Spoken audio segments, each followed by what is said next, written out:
नमस्कार. आऊचा खाऊ या यूट्यूब चॅनलवर मी मेधा तुमच्या सगळ्यांचं मनापासून स्वागत करते. बऱ्याच वेळा काय होतं, उपवास असतो पण आदल्या दिवशी साबुदाणा भिजवायचं लक्षात राहत नाही आणि आपल्याला साबुदाण्याचं थालीपीठ तर खायचं असतं. मग अशा वेळेस इन्स्टंट आपण साबुदाण्याचं थालीपीठ करू शकतो. ते कसं करायचं, चला तर रेसिपी बघूया. इन्स्टंट साबुदाण्याचं थालीपीठ.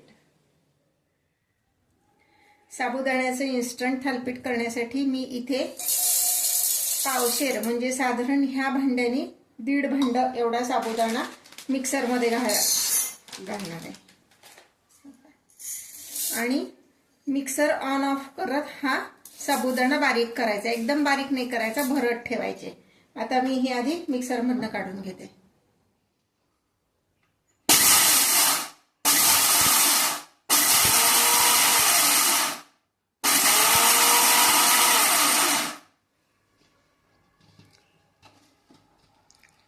हे पहा, 2दा-3दा ऑन ऑफ करत मी हे साबुदाणा भरड काढून घेतलाय. तुम्हाला दाखवते आता कसा दिसतोय.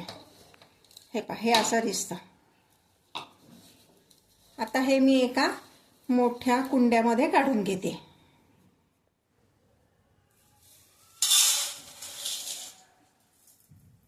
हा सगळा साबुदाणा मी इथे एका बाउलमध्ये काढून घेतलाय.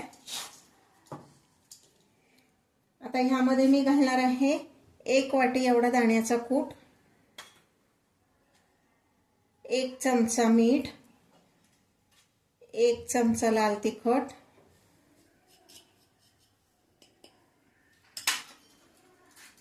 2 बारीक चिरलेल्या हिरव्या मिरच्या. हिरव्या मिरचीमुळे छान चटपटीत होतात थालीपीठ.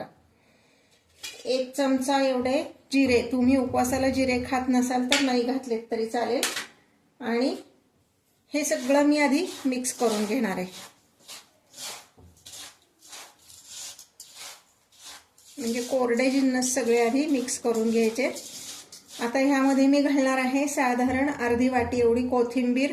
कोथिंबीर सुद्धा तुम्ही उपवासाला खात नसाल तर नाही घातलीत तरी चालेल. आणि 1 बटाटा बारीक किसून घेतलाय. कच्चाच बटाटा घेतलाय. आपल्याला इन्स्टंट थालीपीठ करायचंय.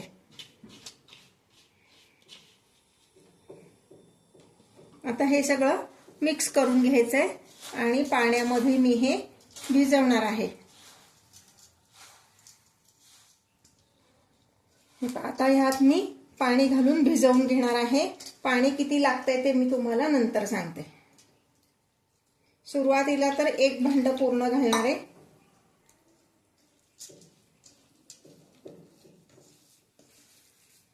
अजून थोडं पाणी घालणार आहोत. 1.5 भांड साबुदाणा आहे, मी तेवढंच ह्यात पाणी घालते. म्हणजे आता अजून अर्ध भांड पाणी ह्यात घालणार आहे. पाण्याचं प्रमाण शक्यतो मोजूनच घ्या. काही साबुदाण्याला पाणी जास्ती लागतं, काही साबुदाण्याला कमी लागतं.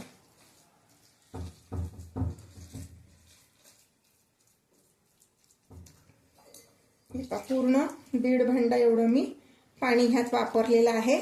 आता हे फक्त 10 मिनिटं मी असंच भिजत ठेवणार आहे. 10 ते 15 मिनिटं, त्यापेक्षा जास्ती वेळ लागत नाही. आता मी हे असं झाकून ठेवते. आपण 15 मिनिटं पकडू. 15 मिनिटांनी आपण हे बघणार आहोत. हे पहा, 20 मिनिटानंतर हे आपलं इन्स्टंट थालीपीठाचं पीठ तयार आहे. आता आपण तव्यावर हे थालीपीठ थापून घेऊयात. त्यासाठी तव्याला मी तूप लावून घेणार आहे. उपवासाचे पदार्थ शक्यतो तुपातच करावेत, म्हणजे त्यानिमित्ताने आपलं तूप पण खाल्लं जातं.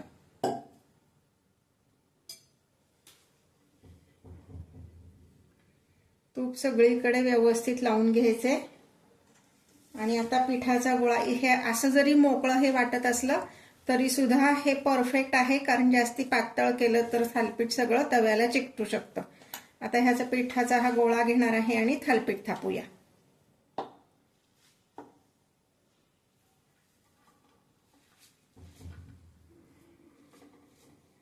कारण साबुदाणा जेव्हा शिजतो ना तेव्हा तो एकमेकाला चिकटतो. पाणी जास्त झालं तर थालीपीठ सगळं तव्याला चिकटून बसेल.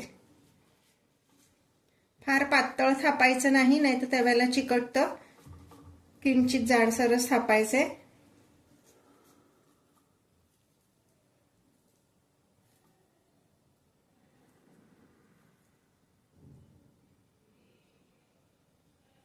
थोडंसं तूप घालूया ह्याच्यावर.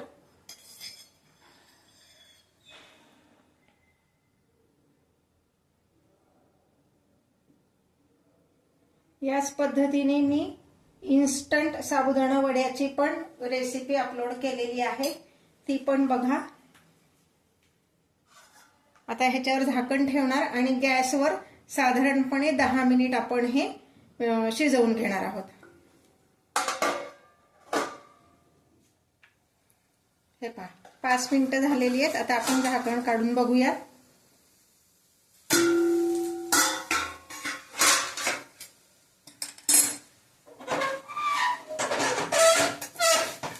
छान हे आपलं थालीपीठ तयार आहे. आता हे आपण सर्व करूयात. थोडंसं गार झालं ना की ते व्यवस्थित निघतं. गॅस बंद करूयात आणि एका प्लेटमध्ये मी आता हे सर्व करते. हे पहा, हे थालीपीठ आपलं सर्विंगसाठी तयार आहे. दही आणि लोणी असं दोन्ही दिले. थालीपीठ म्हणजे लोणी तर हवंच, त्याशिवाय थालीपीठाची मजा नाही. याच्याबरोबर तुम्ही उपवासाचं लोणचं सुद्धा सर्व करू शकता किंवा काकडीची कोशिंबीर सुद्धा सर्व करू शकता.